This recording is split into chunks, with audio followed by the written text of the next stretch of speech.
کہ یہ محبوب علیہ الصلوۃ والسلام کی یہ جو امت ہے یہ آخر میں آنے والی، لیکن فضیلت کے اور شان کے لحاظ سے یہ تمام امتوں میں افضل ہے۔ اسے قرآن نے ہمیں یوں بتایا، کنتم خیر امۃ اخرجت للناس، یہ تمام امتوں میں افضل ہے۔ اور اس کی افضلیت کی وجہ بیان کرتے ہوئے یہ بھی ہمیں حکم ہوا کہ یہ امت امر بالمعروف نہی عن المنکر کا کام کرے گی، یعنی کہ یہ امت نیکی کا حکم دے گی اور برائی سے لوگوں کو منع کرے گی۔ پہلی امتوں میں ہم نے آج تک نہیں سنا کہ کوئی بندہ ایسا تھا جو اپنے دین کا کام کرتا ہو، صرف انبیاء و رسول آتے اور اپنی اپنی قوموں کو تبلیغ کرتے، لیکن یہ وصف اس امت محمدیہ کے لیے خاص رکھا گیا کہ محبوب علیہ الصلوۃ والسلام کا ظاہری دنیا سے جانا ہوا، تشریف لے جانا ہوا، تو اب محبوب علیہ الصلوۃ والسلام کے اس مشن کو پورا کرنے کے لیے، دین کی تبلیغ کے لیے، قرآن پاک کی اشاعت کے لیے اللہ تعالیٰ نے اس امت کی ڈیوٹی لگائی ہے۔ وہ میں اور آپ سب، ہم سب کا یہ فرض ہے کہ ہم اس دین کا کام کریں۔ ہر کوئی اپنی اپنی بساط کے مطابق کرتا ہے۔ علماء کرام منبر رسول پر بیٹھ کر، مصلی رسول پر بیٹھ کر وہ اپنا کام سر انجام دیتے ہیں۔ باقی جو میں اور آپ لوگ ہیں، ہم اپنے گھروں میں دین کو نافذ کر کے اس امت کے، اس نبی کے حکم کو ہم پورا کرتے ہیں۔ ہم اپنے بچوں کو کہتے ہیں بھائی نماز پڑھو، ہم اپنے بچوں کو کہتے ہیں سچ بولا کرو، ہم اپنے بچوں کو دین مصطفیٰ کے مطابق ڈھالنے کی کوشش کرتے ہیں۔ تو یہ اس امت کا کام ہے، اس کی امت کی نشانی یہ ہے کہ وہ نیکی کا حکم دے گی اور برائی سے منع کرے گی۔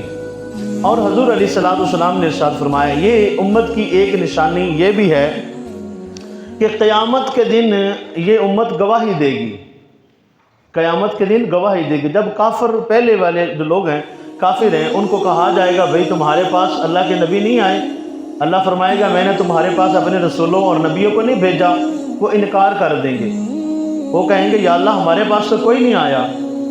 جب سب باتیں ہو چکی ہوں گی تو اللہ تعالیٰ اس امت کو حکم دے گا، اس امت کو جو محبوب علیہ الصلوۃ والسلام کی امت ہے، اللہ ان کو فرمائے گا کہ تمہارے پاس نبی نہیں آئے، انبیاء و رسول نہیں آئے۔ ہم عرض کریں گے یا اللہ تیرے حکم سے انبیاء و رسول آتے رہے، ہمارے پاس بھی آئے اور ہمارے پاس بھی نبی آیا اور اس سے پہلی امتوں کے پاس بھی آئے۔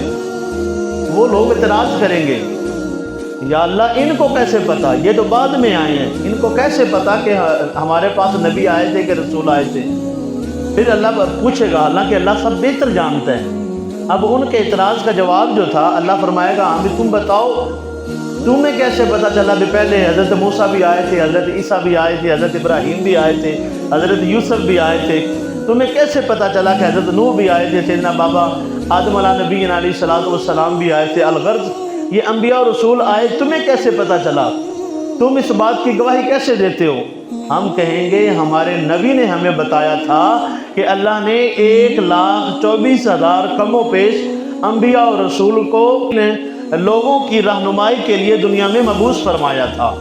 ہم کہیں گے ہمیں ہمارے قرآن پاک نے ہمیں بتایا، اللہ تو نے تو حکم دیا تھا، ہمارے نبی نے ہمیں بتایا تھا، تو ہم یہ گواہی دیں گے اس بات پر جو اللہ ان سے پوچھ رہا ہوگا کہ تمہارے پاس نبی نہیں آئے، تم نے مجھے ایک کیوں نہیں مانا؟ کل قیامت والے دن جب رب ان سے پوچھے گا، پہلے تو وہ انکار کر دیں گے، پھر وہ اپنا دیکھیں گے کہ یہ ساری باتیں تو سچی کہہ رہی ہیں۔ یہ امت اس وقت گواہی دے گی۔ اور قیامت والے دن حضور علیہ السلام نے ارشاد فرمایا کہ میں اپنی امت کو ایسے پہچانوں گا جیسے کہ سارے گھوڑوں میں سے انسان اپنا گھوڑا پہچان لیتا ہے۔ حوض کوثر پر محبوب علیہ السلام نے فرمایا کہ میں تمام گھوڑوں میں سے اپنے جیسے کوئی انسان گھوڑے کو پہچانتا ہے، میں تمام لوگوں کی امتیں جو ہوں گی انبیاء اور رسولوں کی، ان میں سے اپنی امت کو ایسے پہچان لوں گا۔ اور دوسری نشانی بتائی گئی کہ اس امت کے جو لوگ ہوں گے ان کی نشانی یہ ہے کہ ان کے اعضائے وضو جو ہیں، اعضائے وضو وہ چمک رہے ہوں گے۔ نور کی طرح روشن ہوں گے، ہاتھ پاؤں جو ہیں وہ چمک رہے ہوں گے، اور یہ سجدوں کی جگہ جو ہے، یہ پیشانی سجدے کی جگہ، یہ بھی قرآن پاک ہمیں بتاتا ہے سیماہم فی وجوہہم من اثر السجود، کہ یہ سجدے کی جگہ جو ہیں یہ بھی ان لوگوں کی، اس امت محمدیہ کی اور روز روشن کی طرح عیاں ہوگی، وہ بھی نور کی طرح چمک رہی ہوگی۔ اس امت کی نشانی اور اس امت کی فضیلت اس بات سے بھی ہے کہ یہ نیکی کا سوچتی ہے اور ہمارے نامہ اعمال میں نیکی لکھی جاتی ہے۔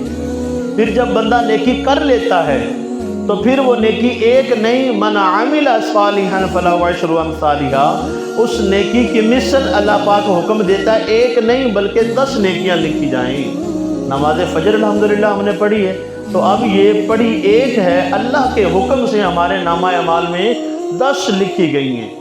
ہم دن میں پڑھتے 5 ہیں لیکن ثواب ہمیں 50 کا ملتا ہے، لیکن آج رمضان المبارک کے ایام ہیں تو اب تو اللہ تعالیٰ کی رحمتیں چھما چھم برس رہی ہیں۔ کس طرح؟ حضور علیہ الصلوۃ والسلام نے ارشاد فرمایا، مثل امتی مثل المطر، کہ میری اس امت پر اللہ تعالیٰ کی طرف سے رحمتیں، اللہ کی طرف سے عنایتیں، اللہ کی طرف سے کرم، اللہ کی طرف سے مغفرت، اللہ کی طرف سے بخشش اور بے بہا انعام و اکرام اس طرح سے اس امت پر نازل ہوتا ہے۔ محبوب علیہ الصلوۃ والسلام نے ارشاد فرمایا، مثل المطر، جیسا کہ بارش کے قطرے تہ بتہ ایک کے پیچھے دوسرا نازل ہوتا ہے، اس طرح اس امت پر اللہ تعالیٰ کا فضل و کرم نازل ہوتا ہے۔ یوں نہیں کہ آج اللہ کا کرم ہو گیا تو پھر انتظار کر رہے ہیں، نہیں، بلکہ ایک قطرے کے بعد دوسرا قطرہ، جیسے فوراً بارش آتی ہے تو اسی طرح تہ بتہ ہر ایک کے پیچھے اس طرح، جس طرح بارش کے قطرے آتے ہیں تو اسی طرح اجر و ثواب اللہ کی طرف سے عطا کیا جاتا ہے۔ اور اس امت کی ایک نشانی یہ بھی ہے کہ اس امت کی عمر جو ہے لوگوں کی کم ہوگی۔ اب پہلے لوگوں کی عمریں کتنی ہے جناب؟ کوئی 100 سال کا، 200 سال، 400 سال۔ ہم نے حضرت نوح علیہ الصلوۃ والسلام نے 950 سال تبلیغ کی ہے، تو کتنی عمر ہوگی ان کی؟ تو یہ پہلے سے عمریں جو ہے نا کم ہوتی چلی آ رہی ہیں۔ تو آج یہ ہمارے کچھ سال پہلے 100 تھا، 80 تھا، اور آج کی جو لمٹ ہے اوسطاً وہ 60 سال رہ گئی ہے، کہ ہماری زندگیاں بہت کم ہو گئی ہیں۔ تو حضور علیہ السلام نے ارشاد فرمایا کہ اس امت کی ایک فضیلت، ایک نشانی یہ بھی ہے کہ عمر کم ہوگی لیکن اجر کے لحاظ سے اللہ کی طرف سے ان کو زیادہ اجر عطا کیا جائے گا۔ اب دیکھیں کہ ہم ایک کرتے ہیں نیکی 10 ملتا ہے، 70 گنا ملتا ہے، یا جتنی اللہ کی رحمت ہوتی ہے بے بہا عطا کیا جاتا ہے۔ یہ اسی رمضان المبارک میں اِنَّا أَنزَلْنَاهُ فِي لَيْلَةِ الْقَدْرِ، ليلۃ القدر ہے جو 1000 مہینوں سے افضل ہے۔ ایک رات کی عبادت 1000 مہینوں سے افضل ہے۔ ہم عشاء کی نماز پڑھتے ہیں آدھی جماعت کے ساتھ، آدھی رات کا ثواب مل جاتا ہے ہمیں عبادت کا۔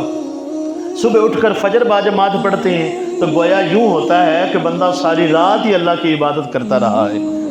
تو یہ اللہ کی طرف سے کرم ہے ہم گناہ گاروں پر کہ حضور علیہ الصلوۃ والسلام کے صدقہ سے جب پہلی امتوں میں تورات میں، انجیل میں اس امت کے وصف نشانیاں بیان کی گئی کہ وہ امت ہوگی، وہ نیکی کم کرے گی، اجر اس کا زیادہ لکھا جائے گا، وہ سوچے گی اس کے کھاتے میں نیکی لکھی جائے گی۔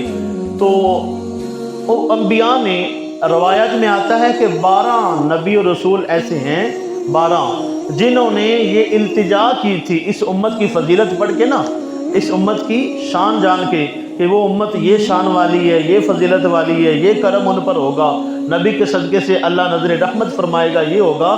تو 12 نبیوں اور رسولوں نے اللہ کی بارگاہ میں عرض کی، اے اللہ تو ہمیں وہ امت ہمیں عطا کر دے، وہ امت ہمیں عطا کر دے۔ اللہ کی طرف سے حکم ہوتا، تل کا امت احمد، یہ امت جو ہے نا میرے نبی احمد کی ہے۔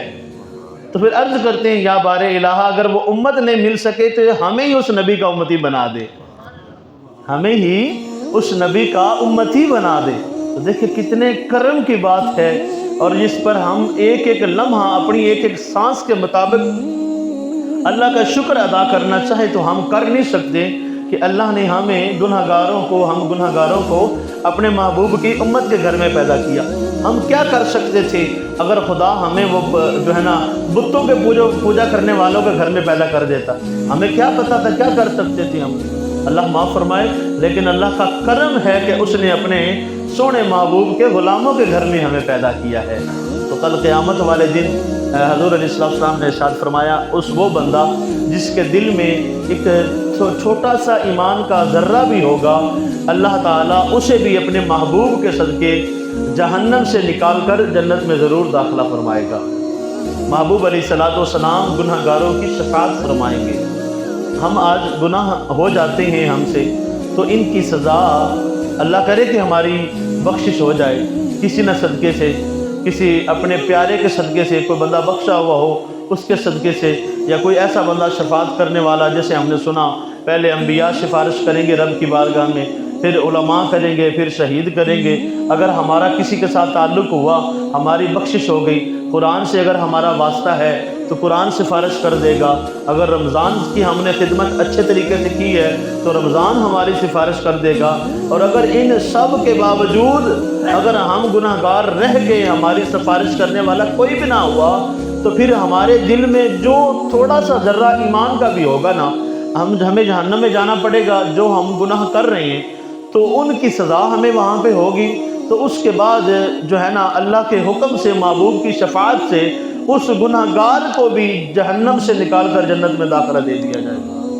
لیکن رب کی رحمت کی امید ہمیشہ رکھنی چاہیے، رب کا حکم ماننا چاہیے، رب کو بھی اور رب کی بھی ماننی چاہیے، تاکہ انبیاء رسول جو ہے نا انہوں اللہ تعالیٰ نے بھیجے ہیں ہماری رہنمائی کے لیے۔ تو آج محبوب علیہ السلام ظاہری طور پر دنیا میں نہیں ہے، تو یہ عمل، یہ نیکی کا حکم، یہ قرآن پر عمل کرنا، قرآن کی تبلیغ کرنا میرا اور آپ کا کام ہے۔ اگر ہم کرتے ہیں اور ہمارا اس میں بھی فائدہ ہے، میں آپ کو بتا رہا ہوں، اللہ کرے کہ ہم اس پر عمل کریں۔